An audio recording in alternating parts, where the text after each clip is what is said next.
On my daughter's birth, my husband looked me in the eye and said, "She's not mine, and I don't want either of you." He walked out without looking back. But years later, he showed up at my door begging for forgiveness, because the happiest day of my life became my worst nightmare in a matter of seconds. As I lay there in the hospital bed, still drained from bringing Victoria into this world, Alex's words cut through me like shards of glass. "Sheik's not mine, and I don't want either of you." And 15 years later, those words still echo in my mind. But now, as he stands at my doorstep, desperation painted across his aging face, I realize karma works in mysterious ways. Before we begin, I want to take a moment to thank each of you for being part of this incredible journey. If you're enjoying these stories of empowerment, consider subscribing. It's completely free and helps us build this amazing community. Let's dive in. That day in the hospital feels etched into my soul like a tattoo. I never wanted the morning had started with such promise, my water breaking at dawn. Alex rushing me to the hospital with what I thought was excitement in his eyes. Through 12 hours of labor, he held my hand, whispered encouragements, and I believed in our perfect little family to be. If only I had known, those would be our last tender moments. Victoria came into this world at 7:43 p.m., her powerful cry filling the delivery room. The nurses cleaned her, wrapped her in a soft pink blanket, and placed her in my arms. She was perfect, a head full of dark hair, rose-bed lips, and tiny fingers that curled around my pinky. With surprising strength, I looked up at Alex, expecting to share in this moment of pure joy, but his face had transformed into something unrecognizable. He stood there rigid and distant, staring at our daughter as if she were a stranger. The silence stretched between us like a chasm, growing wider with each passing second. When he finally spoke, his voice was cold, clinical, devoid of the warmth I'd known for the past 5 years of marriage. "I've been going through your phone," he said, his words measured and sharp. "I saw your messages with James Cooper, my mentor, a man old enough to be my father who had guided my career, with nothing but professional interest before I could process the absurdity of his accusation." Alex continued, each word a dagger to my heart. "Sheik not mine, and I don't want either of you." He turned on his heel, his expensive leather shoes squeaking against the hospital floor. The sound of his footsteps faded along with any remnants of our life together. The following hours passed in a blur of tears and disbelief. The nurses, sensing something terribly wrong, tried their best to comfort me. Dr. Rebecca Chin, Victoria's pediatrician, stayed well past her shift, holding my hand and assuring me that everything would be okay, but nothing felt okay. Claire Thompson, my best friend, arrived like a whirlwind of support. Having driven through the night when she couldn't reach Alex on his phone, she took one look at my face and knew our world had imploded. Without a word, she climbed onto the hospital bed beside me, careful of my stitches in the tubes, and held me while I sobbed. That first night alone with Victoria was both terrifying and transformative. As the hospital quieted and darkness crept in, I watched my daughter sleep in her clear bassinet. She was so small, so innocent, completely unaware that her father had just denounced her very existence. With each tiny breath she took, something inside me hardened, not into bitterness, but into determination. In those quiet hours, as machines beeped softly and Victoria dreamed her newborn dreams, I made a silent vow we would not just survive this betrayal, we would thrive despite it. Alex's cruel words would become the foundation of our strength, not our destruction. By morning, when the sun painted the hospital room in shades of pink and gold, I had cried. My last tear for Alex Davidson.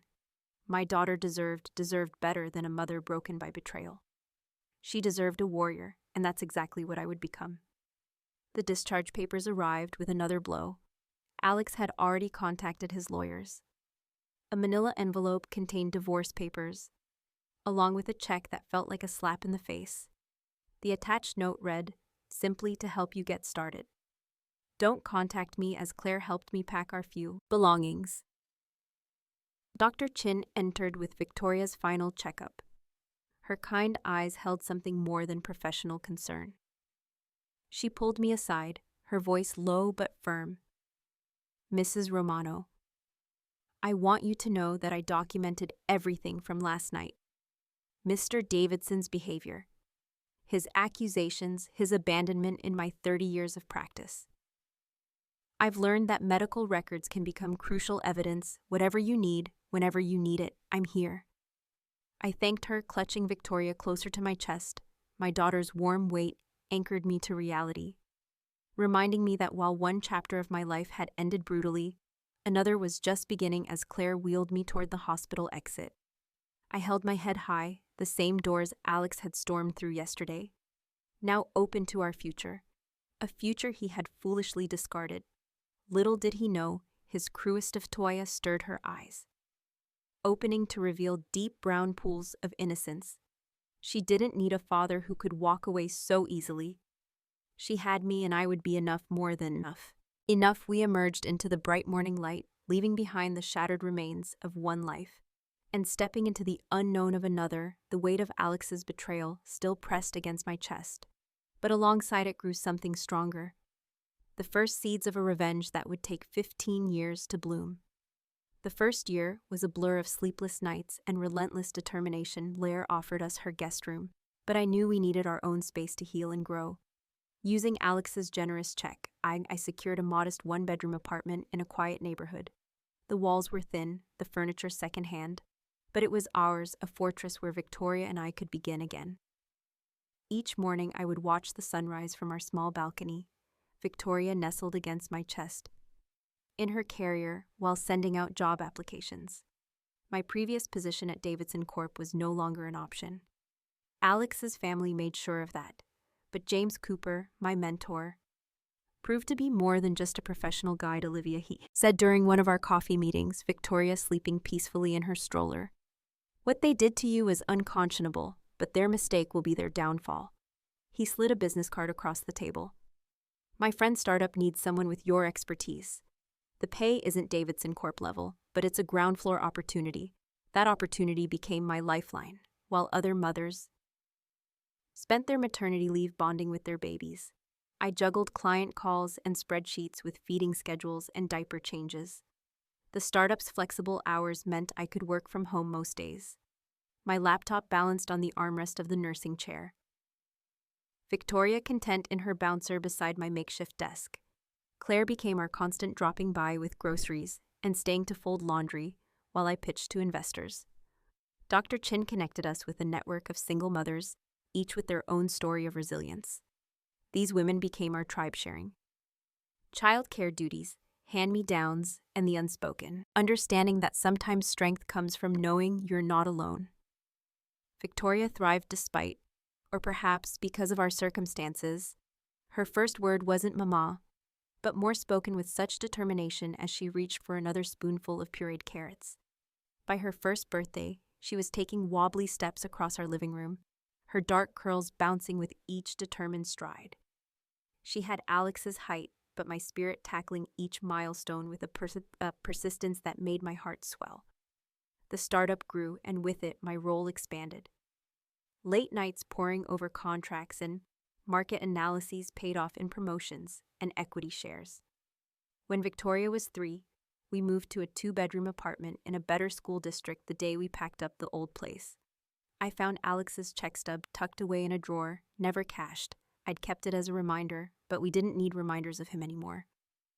James became a regular fixture in our lives, attending Victoria's preschool, graduation, and teaching her to play chess on Sunday afternoons. "She has your strategic mind," he'd say. Watching her carefully plan each move when he retired from active consulting, he handed me his client list. "They trust you more than me anyway." By Victoria's 5th birthday, I had launched my own consulting firm. The irony wasn't lost on me. The woman Alex Davidson had discarded was now advising some of his competitors. Our new office space overlooked the Davidson Corp building, a daily reminder of how far we'd come and how far we still had to go. Victoria grew into a remarkable child. Her kindergarten teachers praised her emotional intelligence and leadership skills, while other children drew their families with stick figures holding hands. She created elaborate stories about a mother and daughter who could conquer anything together during parent-teacher conferences.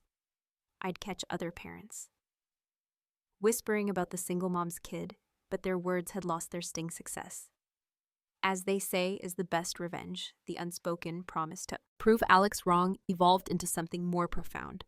We weren't just surviving, we were rewriting our story.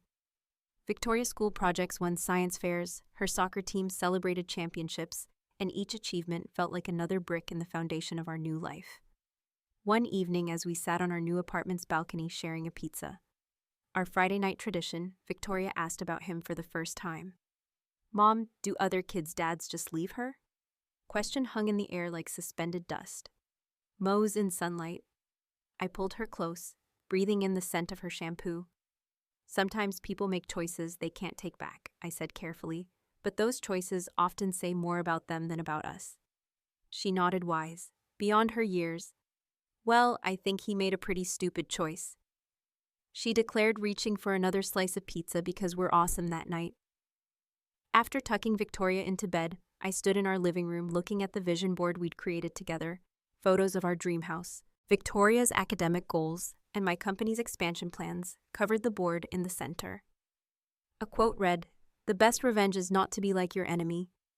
As I got ready for bed, my phone buzzed with an email. A potential client wanted to meet someone from Davidson Core Board of Directors. They were unhappy with their current leadership and seeking outside consultation. I smiled, setting my phone aside. The seeds of change were beginning to sprout, but that was a story for another day. Tomorrow would bring new challenges, new victories, and new opportunities to show the world what two determined Romano women could achieve.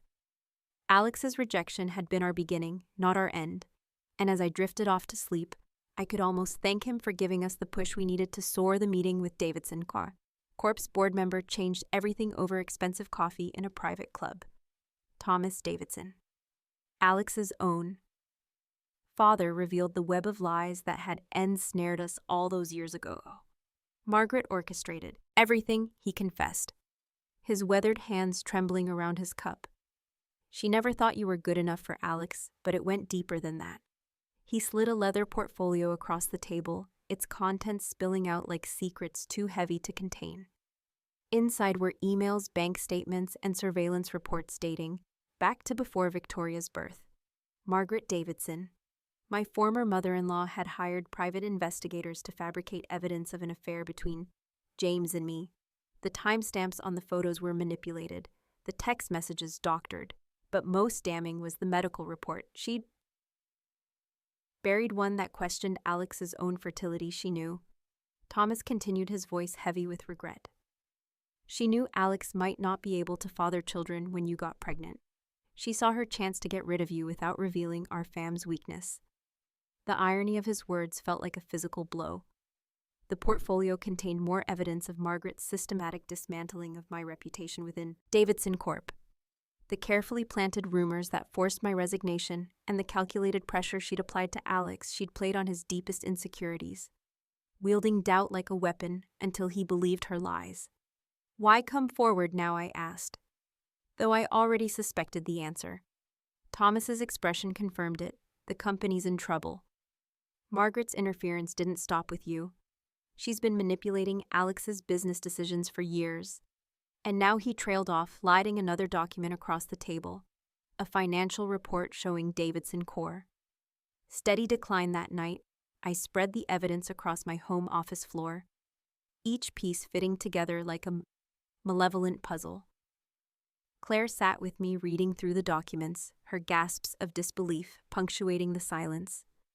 "That woman is a monster," she whispered, holding up an email where Margaret gloated about her successful plan to separate Alex from his gold-digging wife and her bastard child. The truth burned through me like acid, but it also illuminated the path forward.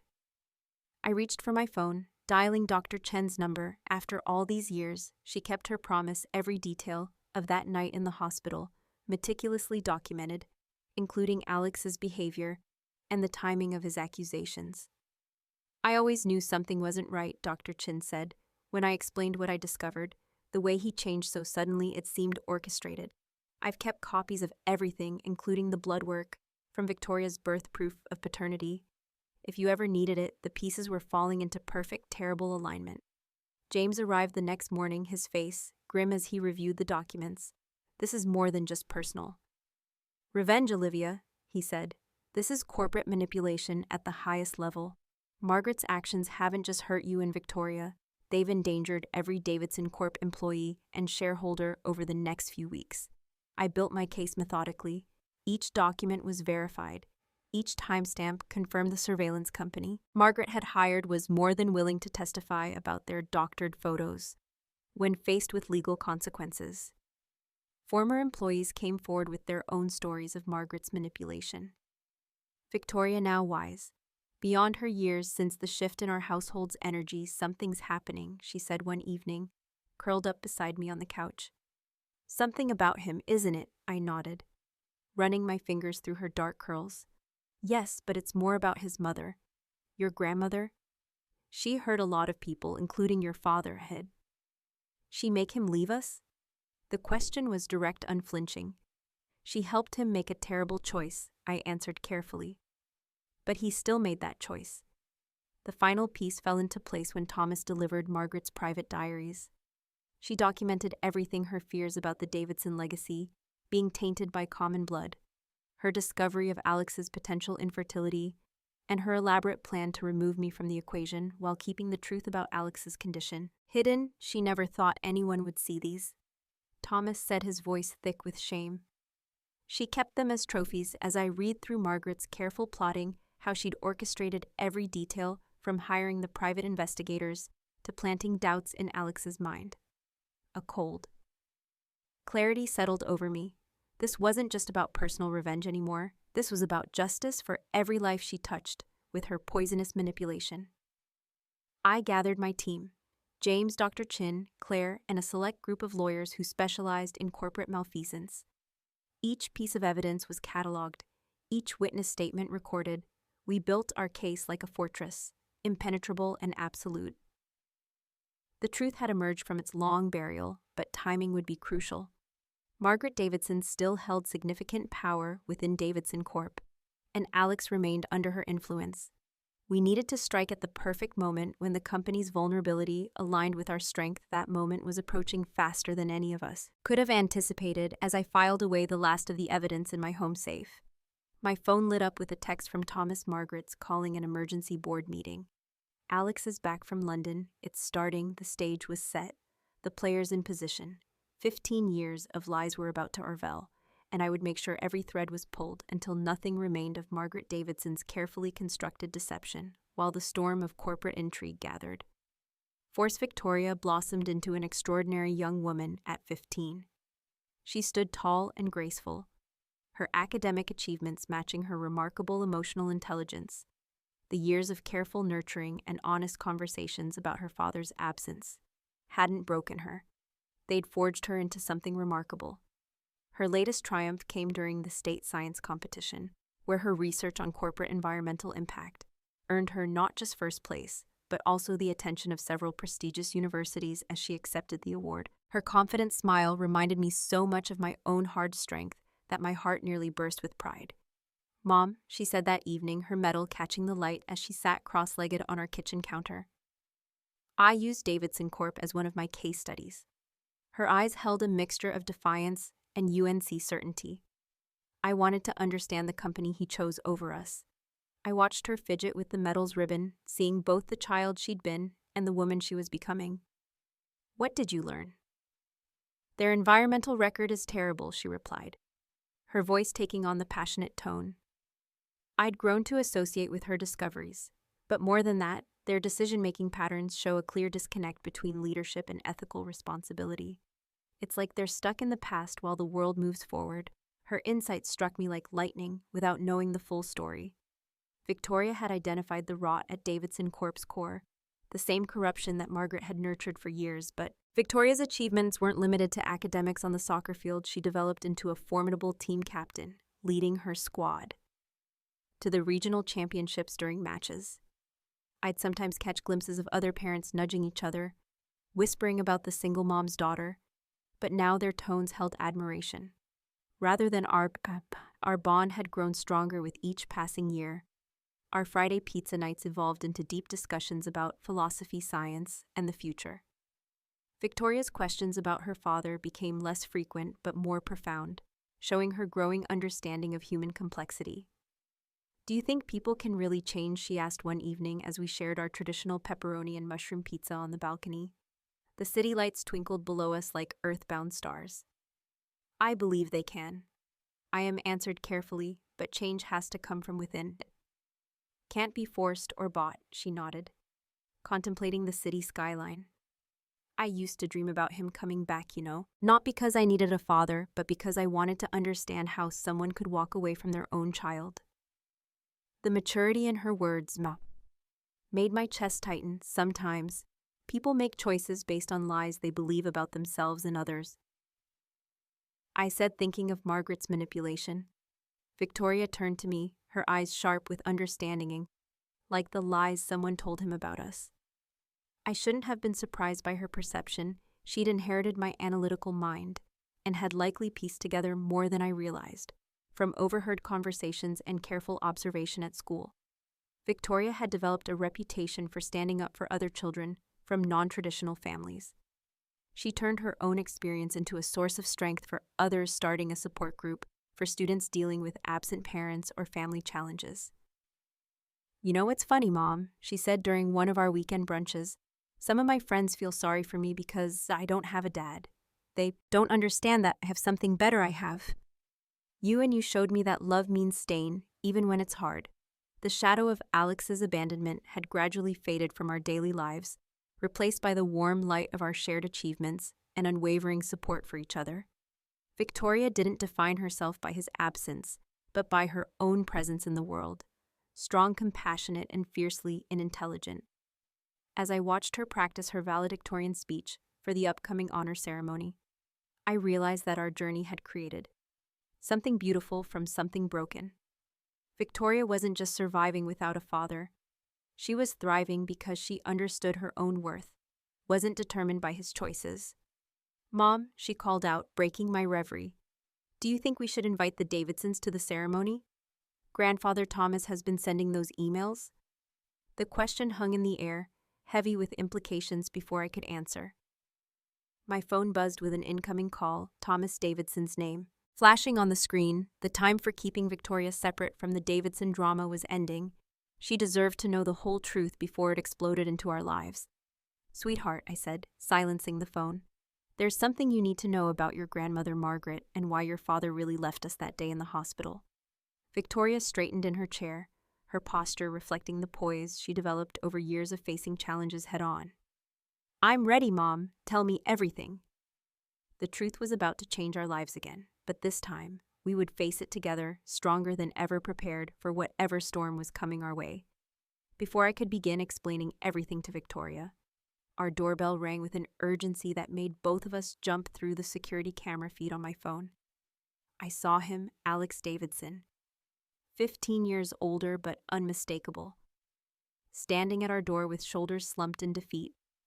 Victoria's sharp intake of breath told me she'd recognized him too. "Is that—" "Yes, I—" answered, my hand automatically reaching for hers.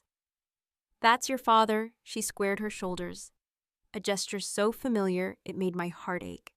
"Let him in," she said firmly. "I want to hear what he has to say when I open the door." The man before me barely resembled the powerful executive who'd walked out of that hospital room 15 years ago. Alex's designer suit hung loose on his frame, his face gaunt and pale. His eyes, once sharp with ambition, now held a desperate plea. "Olivia," he whispered. Then his gaze shifted to Victoria, and tears welled in his eyes. "Victoria, you look just like your mother." Victoria stood tall beside me, her presence steady and strong.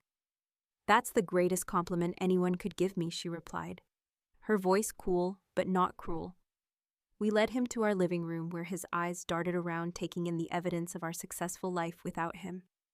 Victoria's academic awards, photos of our travels, the view from our luxury apartment windows. "I have cancer," he announced without preamble, his hands trembling slightly. "Stage 4. Pancreatic. The doctors give me 6 months, maybe less." The silence that followed felt electric. Victoria's hand tightened in mine. "I'm not here to ask for forgiveness," Alex continued, his voice breaking. "I don't deserve it. But I need you both to know the truth about my mother. About that day, about everything we already know, Victoria said quietly about grandmother Margaret's manipulation. The lies, all of it. Alex's head snapped up in surprise, his eyes darting between us. How your father, I explained. Thomas came to me with everything, the doctored photos, the medical reports about your fertility, the diaries. All of it, he crumpled then. Decades of carefully constructed walls. Collapsing. I was a coward, he admitted. Mother showed me those photos, told me about your supposed affair with James and I.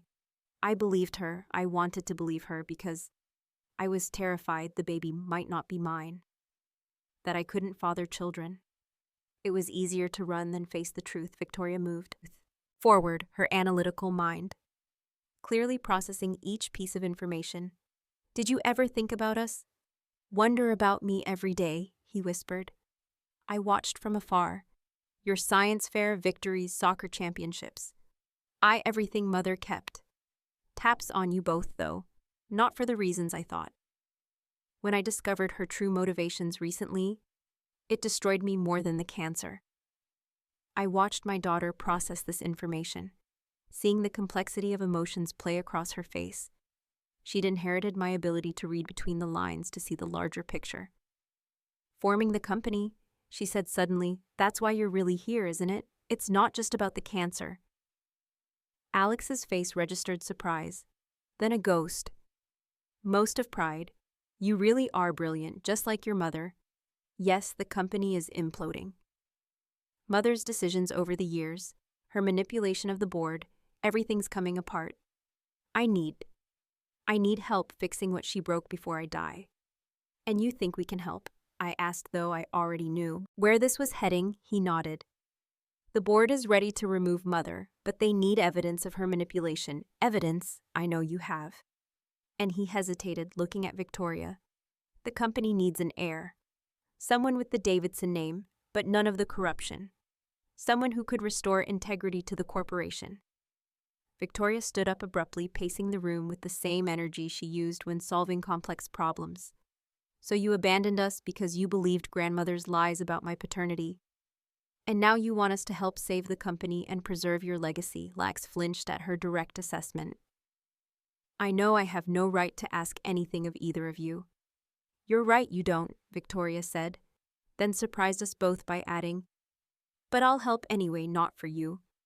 Not even for the company, but for all the employees who lose their jobs. If Davidson Corp fails. I've researched your company extensively. Did you know that? A tear slid down Alex's cheek as he shook his head. I'll help, she continued, but on my terms and those terms. Start with you telling me everything, every detail, about why you chose to believe grandmother's lies instead of trusting Mom's love. She turned to me, her eyes seeking approval. I nodded. Pride swelling in my chest at her strength, her wisdom, her capacity for conditional forgiveness, while maintaining firm boundaries. Alex looked between us, seeing perhaps for the first time the unshakable bond that had formed in his absence. I'll tell you everything, he promised. And then I'd like to tell you about my diagnosis, about what happens next. Victoria sat back down beside me, her posture regal. Start talking, she commanded, sounding every bit the corporate heir she might become. We have a lot to discuss before we decide anything. The stage was set for revelations that would shake the Davidson empire to its core, and this time we held all the cards for the next 2 hours. Alex laid bare the crumbling empire of Davidson Corporation. His hands shook as he pulled document after document from his briefcase, each paper revealing another crack in the foundation. His mother had corrupted the company's falling apart, he explained, spreading financial reports across our coffee table. Mother's decisions weren't just personal vendettas. They were systematic destruction disguised as traditional business practices. Victoria leaned forward, her analytical mind already processing the information. These environmental violations alone could sink the company. She noted, pointing to a particularly damning report. I referenced some of these in my research paper, but I had no idea how deep it went. That's just the surface. Alex continued, pulling out more documents. The real bombshell is this. He handed over a medical file, his hands trembling more violently than before. My complete fertility workup from before your birth. Victoria, Mother buried it. used it to manipulate me, but she didn't destroy it. The report confirmed what Thomas had already told us. Alex had severe fertility issues. The chances of him fathering a child naturally were less than 1%. Victoria was, in scientific terms, a miracle when Mother showed me those doctored photos of you, and James, Alex said. Looking at me, she coupled them with fake medical reports, suggesting Victoria couldn't be mine. I was too much of a coward to question it, too afraid to face the truth about my own inadequacies. Victoria's face remained composed, but I saw her hands clench slightly, so you chose to believe the worst about Mom, rather than face your own fears. Alex's shoulders slumped further. Yes, it was the biggest mistake of my life. And now he gestured to the scattered papers. Everything's unraveling. Mother's manipulation extended far beyond our family. She's been systematically destroying anyone she saw as a threat to her control of the company. The board meeting tomorrow, I interjected. What's really happening? Mother's making her final play. Alex explained. Shaq trying to force through a merger that would essentially dissolve the company's independent operations. She knows. I'm done dying, and she's planning to sell everything before the truth about her actions comes to light. Victoria stood up, pacing the room as she processed the information. You need more than just our help exposing grandmother's manipulation, she said, suddenly turning to face her father. You need an heir, someone to take over who can't be controlled by her. Alex nodded slowly. The company bylaws require a blood relative to maintain controlling interest. Without that, everything gets divided among the board members. Mother's been counting on that. She has most of them in her pocket. But if Victoria paternity is confirmed, I began seeing the pieces fall into place. She becomes the legitimate heir to Davidson Corp. Alex finished, and with her environmental research and ethical stance, she could rebuild the company into something better than it ever was. Victoria stopped pacing, her expression unreadable. You believed the worst about Mom, and now you want me to save your company? No. Alex replied, his voice breaking. I want to give you the chance to save thousands of jobs, to transform a corrupt company into something meaningful. It's not about saving my legacy. It's about giving you the opportunity to build your own. The irony was palpable. Margaret's manipulation had been aimed at preventing exactly this scenario. A child of mine inheriting the Davidson empire. Now her own actions had created the perfect storm for it to happen. The medical records proving your fertility issues, I said slowly, combined with Dr. Chen's documentation from Victoria's birth and the evidence of Margaret's manipulation, would be enough to prove Victoria's legitimate claim to the company. Alex confirmed, and with Thomas willing to testify about Mother's actions, Victoria moved to the window, staring out at the city skyline. The company's annual environmental impact report is due next month, she said, almost to herself with full access to their record. I could implement the changes I outlined. In my research paper, Alex's face lit up with a hint of pride.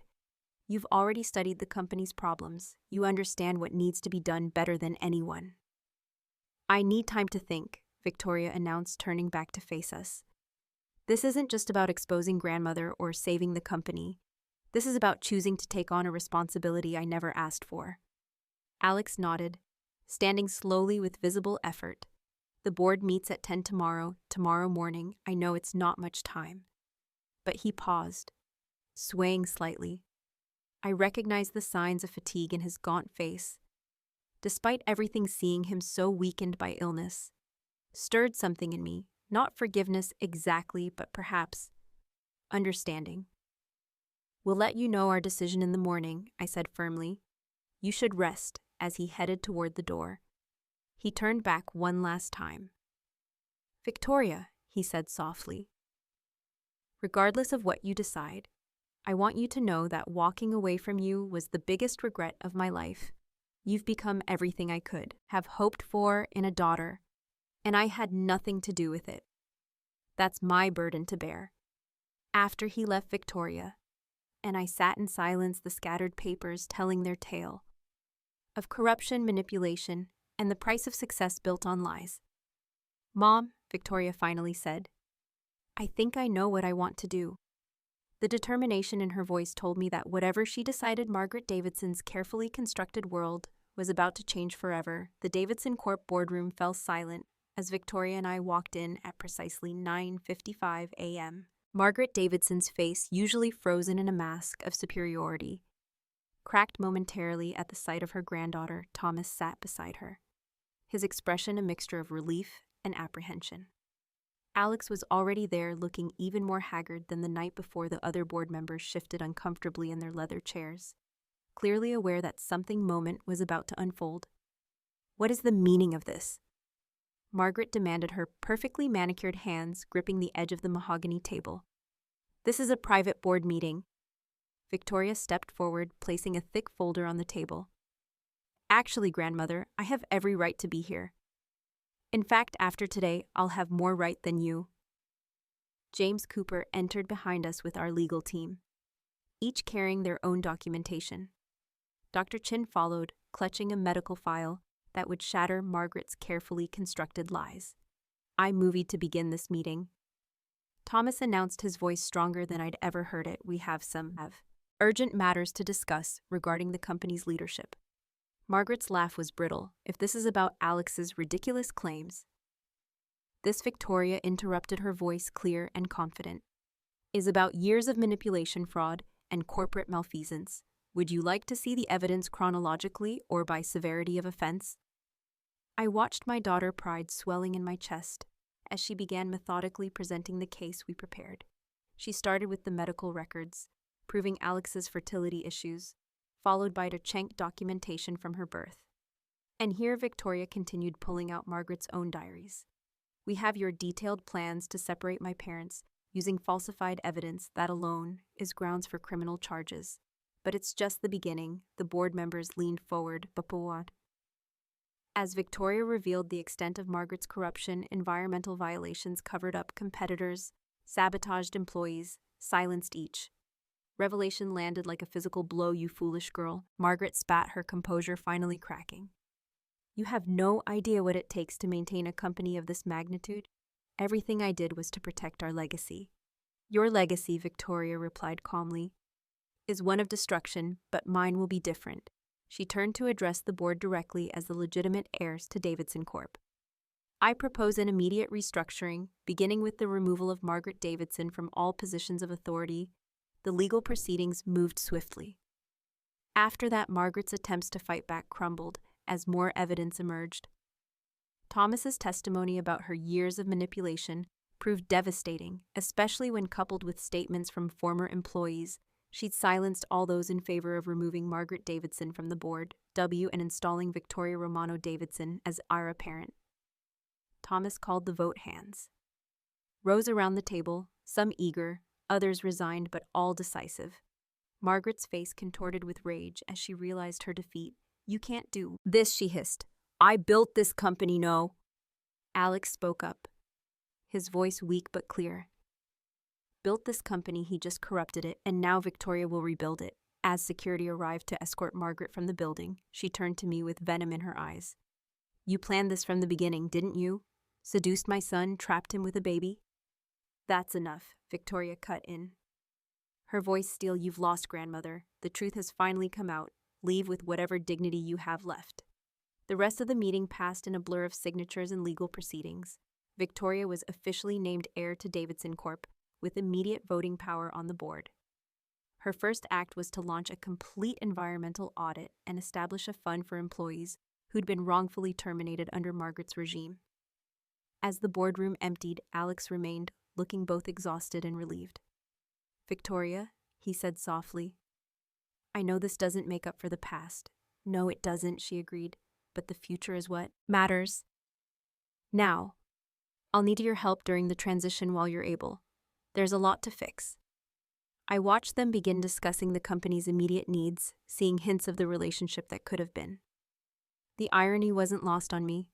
Margaret's desperate attempts to keep Victoria from her inheritance had ultimately secured it later that evening, as Victoria and I sat in our favorite pizza place celebrating. She looked at me thoughtfully. "You know, Mom, Grandmother was right about one thing. You did plan this from the beginning, just not the way she meant."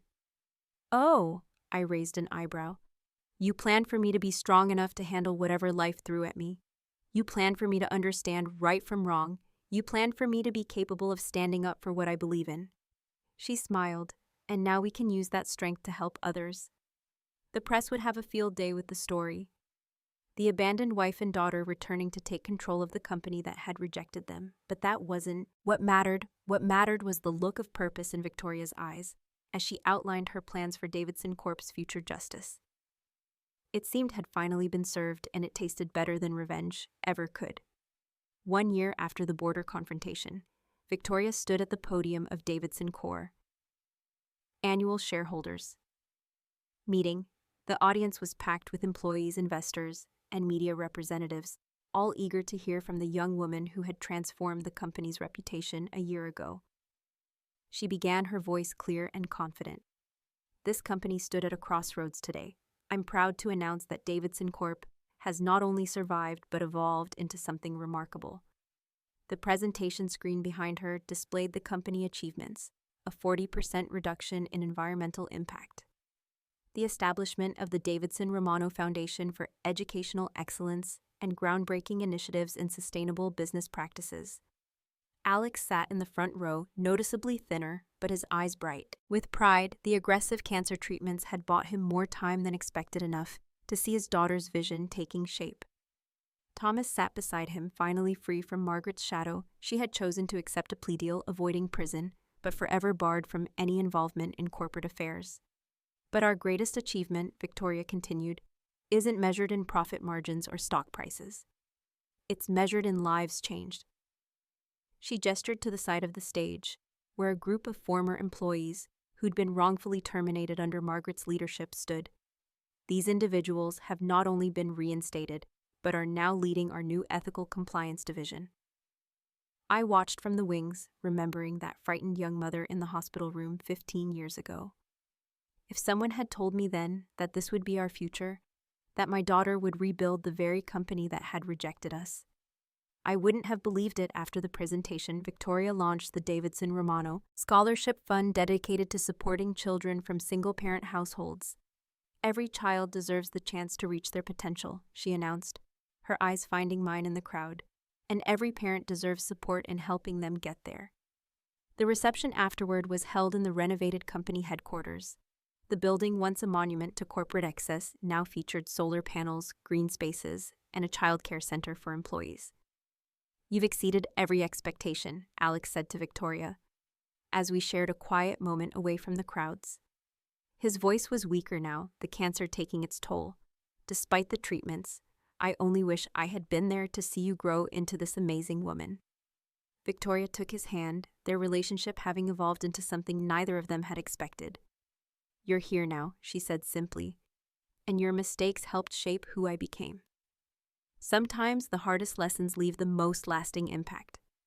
Later that evening, as Victoria and I walked through the rooftop garden she'd insisted on installing, she shared her latest vision. I want to expand the foundation, she said, plucking a leaf from one of the herbs growing in the community plots. Not just scholarships, but comprehensive support for families going through. What we did, your grandmother would hate it, I smiled. Using Davidson money to help the people she looked down on, that's exactly why it's perfect. Victoria laughed, then growing serious. You know, Mom. All those years ago, she thought she was protecting a legacy. She never understood that true legacy isn't about preserving the past. It's about building a better future. The sun was setting over the city, painting the sky in shades of promise below us. Employees tended to their garden plot. Children played in the new playground, and the massive Davidson Corp logo now shared space with solar panels and growing vines. We've come full circle, I mused, remembering the night Victoria was born from that hospital room to this rooftop. Not quite full circle, Victoria corrected, pulling out a document from her jacket. More like an upward spiral look. At this, it was a proposal to rename the company Davidson Romano Corp. Would become its official title, acknowledging both sides of Victoria's heritage and the strength that came from each. What do you think? She asked, watching my expression. I thought about the journey, the tears, the struggles, the triumphs, how every moment of pain had led to this transformation. I think it's perfect, I replied. It honors where you came from and points to where you're going. As night fell over the city, Lights twinkled on in office windows below. Somewhere in those buildings, other mothers were facing their own battles. Other daughters were finding their strength, but now they would have somewhere to turn. Someone to light the way.